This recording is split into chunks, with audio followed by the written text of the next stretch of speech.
नमस्कार, आप देख रहे हैं रुद्रा समाचार। आज का यह प्राइम टाइम सिर्फ एक चुनाव की कहानी नहीं है, यह उस ऐतिहासिक लकीर की कहानी है जिसे बिहार के मतदाताओं ने खींच दिया है। एक ऐसी लकीर जिसे आज़ादी के बाद किसी भी राज्य के चुनाव ने कभी पार नहीं किया। आज हम बात कर रहे हैं उस जनादेश की जो सिर्फ परिणाम नहीं बल्कि राजनीतिक भूचाल है, एक मैंडेट की सुनामी है, एक ट्रांसफॉर्मेशन है जिसने 35 साल पुराने सभी फार्मूले, सारे जाति समीकरण और सारे राजनीतिक दांव सबको डस्टबिन में फेंक दिया। बिहार में यह सिर्फ एनडीए की जीत नहीं है, यह रिकॉर्ड ब्रेकिंग स्ट्राइक रेट है। 90% से ज़्यादा सीटें इतिहास में कहीं नहीं मिलता।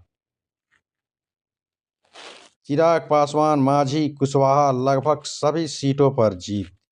यह एक चुनाव नहीं, यह एक वन साइडेड नेशनल स्टेटमेंट है। बिहार ने वो कर दिया जो कभी नहीं हुआ। एमवाई गठबंधन टूटा, यादव वोट टूटा, मुस्लिम वोट टूटा, पिछले दलित समीकरण बिखर गए, युवा वोट बैंक बदल गया, महिलाओं का वोट बैंक पहली बार निर्णायक बन गया और पहली बार जात से ज़्यादा व्यक्तित्व, काम, विकास और भरोसा वोट बैंक बना। यह बिहार है, यह वही बिहार है जहां जात की राजनीति का जन्म हुआ था, लेकिन आज वही बिहार उसकी समाधि लिखाया है।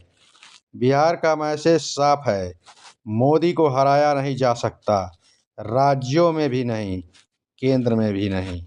यह वाक्य सिर्फ एक राजनीतिक लाइन नहीं, यह है 2029 के लिए ओपनिंग बेल।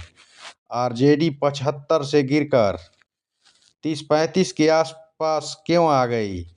सिर्फ 0.35% वोट घटे और 50 से ज़्यादा सीटें चली गई।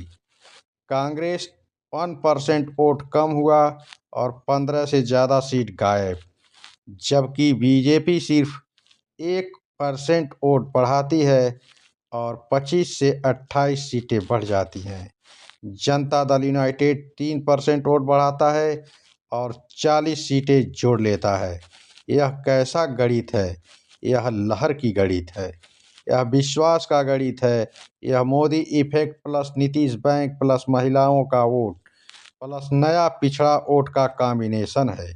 और यही वजह है कि विपक्ष चाहे गुस्से में ट्वीट करे, आरोप लगाए, खेल का आरोप लगाए, लेकिन खेल मैदान में होता है, सोशल मीडिया पर नहीं।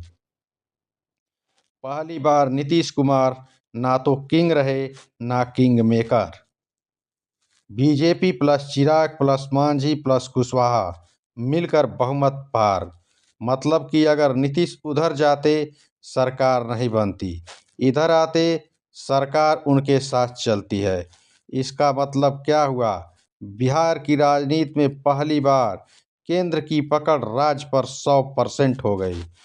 बिहार के बाद नजरें टिक गई हैं पश्चिम बंगाल और तमिलनाडु पर। ये दो बड़े किले बचते हैं। उत्तर प्रदेश पहले ही सुरक्षित है। विपक्ष का आखिरी बड़ा तर्क, मोदी को राज्यों में रोका जा सकता है, बिहार ने ध्वस्त कर दिया। अब जो बचेगा वह सिर्फ राजनीतिक अस्तित्व की जंग है, विचारधारा की नहीं। अखिलेश यादव की शिकायत की एसआईआर का खेल हुआ, इस बार जमीन पर असर नहीं डाल पाई। राहुल गांधी का आरोप कि चुनावी प्रक्रिया संदिग्ध है, इस बार जनता ने उस विमर्श को जवाब ही नहीं दिया। क्यों? क्योंकि विपक्ष जनता से जुड़ा ही कहाँ था। जब जनता मतदान के लिए 9% ज़्यादा निकलती है, वह विकास के लिए निकलती है, वोट बैंक बचाने के लिए नहीं। प्रधानमंत्री मोदी का यह कहना कि यह आशा का वोट है, यह विश्वास का वोट है, पहली बार यह वाक्य राजनीतिक नारा नहीं, block bye block voting data से साबित होता है। बिहार ने कहा है, हमें जाति नहीं चाहिए, हमें विकास चाहिए, हमें डबल इंजन चाहिए, हमें वही नेतृत्व चाहिए जिस पर भरोसा है। और यही कारण है कि यह चुनाव सिर्फ बिहार नहीं राष्ट्र की दिशा तय करता है। यह हर्ष हो सकता है, लेकिन यह प्राइम टाइम है। यहाँ सच बोला जाता है। बिहार का मैसेज है, अगर विपक्ष जनता से कट जाएगा तो जनता उसे सत्ता से काट देगी। आज बिहार में विपक्ष है ही नहीं। वाम, कांग्रेस, आरजेडी सारे मॉडल ध्वस्त हो गए हैं और अगर यही स्थिति बंगाल, तमिलनाडु तक पहुंच गई तो विपक्ष केवल संसद का शब्द बनकर रह जाएगा। यह था आज का प्राइम टाइम।